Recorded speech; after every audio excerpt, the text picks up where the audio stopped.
जय हिंद दोस्तों। हमारा आज का टॉपिक है the golden triangle of constitution.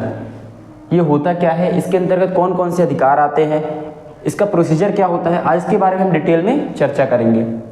देखिए, हमारे संविधान ने हमें 7 प्रकार के मौलिक अधिकार दिए थे, फंडामेंटल राइट्स दिए थे, जिसके कितने प्रकार के थे, 7 प्रकार के। लेकिन 44th अमेंडमेंट के बाद, ठीक 44वें संविधान संशोधन के बाद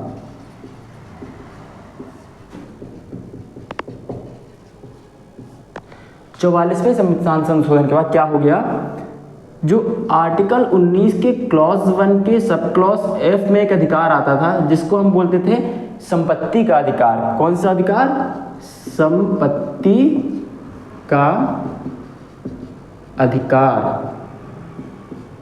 इसे अलग कर दिया गया, संपत्ति के अधिकार को अलग करके कहाँ भेज दिया गया? आर्टिकल 300A में भेज दिया गया। तो अब हमारे पास कितने राइट बचे फंडामेंटल राइट्स? 6 फंडामेंटल राइट्स हमारे पास बचे, जिसमें से जो 3 अधिकार है ये एक दूसरे के अपर रूप कहे जाते हैं। अपर रूप मतलब जो एक दूसरे को सपोर्ट करके चल रहे हैं, एक दूसरे का ही रूप है लेकिन उनका थोड़ा सा चेंजेस आ गया है, लेकिन एक दूसरे के सपोर्ट में ही ये वर्क करते हैं। इसमें आते हैं आर्टिकल 14, आर्टिकल 19 और आर्टिकल 21। समझना।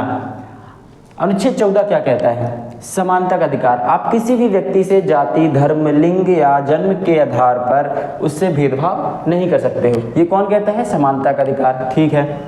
आर्टिकल 19 कहता है स्वतंत्रता का अधिकार, मतलब आपको फ्रीडम ऑफ स्पीच है एंड फ्रीडम ऑफ एक्सप्रेशन है, बोलने की आज़ादी, अभिव्यक्ति की आज़ादी। इसके अलावा इसके जितने भी सब क्लॉज है और सब क्लॉज है, उसमें क्या दिया है? आप व्यवसाय करने की आज़ादी, नौकरी करने की आज़ादी, आप कहीं भी आ जा सकते हो, उसकी आज़ादी। ठीक। आर्टिकल 21 क्या कहता है? आर्टिकल 21 कहता है सभी को एक गरिमामय जीवन जीने का अधिकार है, सभी नागरिकों को प्राण एवं दैहिक स्वतंत्रता का अधिकार।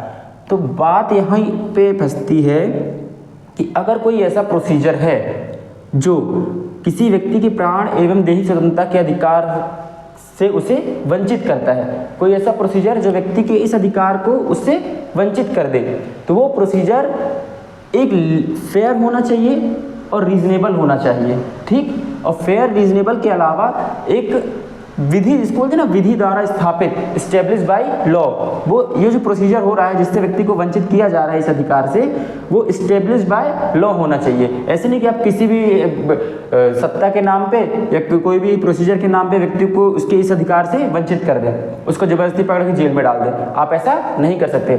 आपको एक रीजनेबल और फेयर रीजन देना पड़ेगा कि हाँ भैया, इस कारण से हमने इस व्यक्ति को गिरफ्तार किया है, इसके ऊपर ये चार्ज किया है। वो एकदम फेयर होना चाहिए और रीजनेबल होना चाहिए। इसका सबसे अच्छा उदाहरण है मेनका गांधी वर्सेस यूनियन का case. Maneka Gandhi versus union of India का केस। इसमें क्या हुआ था, इसके बारे में कभी डिटेल से चर्चा करेंगे। एक बड़ा केस है, ये बहुत ही प्रमुख केस है। मेनका गांधी जो थी, उनका पासपोर्ट सीज कर दिया था पासपोर्ट एजेंसी ने। ठीक। तो लेकिन एजेंसी ने उन्हें कोई रीजनेबल आंसर नहीं दिया कि हम किस कारण से आपका पासपोर्ट सीज कर रहे हैं। तो आर्टिकल 32(2)26 का उपयोग करते हुए Maneka Gandhi high court, supreme court चली गई और उन्होंने वहाँ एक रिट फाइल की। अब सुप्रीम कोर्ट ने उस रिट को जब देखा तो सुप्रीम कोर्ट ने बोला हाँ, ये आर्टिकल 21 का वायलेंस है, क्योंकि आपके पास कोई फेयर और रीजनेबल उसका कारण नहीं था कि आपने क्यों उस पासपोर्ट को सीज किया। और जब ये आर्टिकल 21 जब वायलेट होता है तो बनी बात है, आपने उसका स्वतंत्रता का अधिकार है 19, वो आपने क्या किया? वायलेट किया। ये वायलेट हुआ तो साथ में कौन वायलेट होगा? आर्टिकल 19 भी। और जब ये दोनों वायलेट हो रहे हैं तो ओबियसली ये तो फिर जो अनुच्छेद 14 है वो भी वायलेट होगा।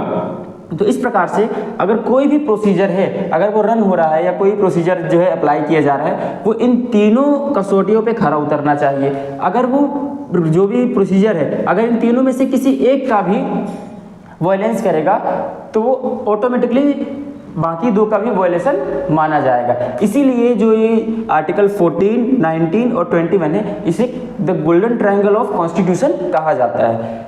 आशा करता हूँ समझ में आया होगा।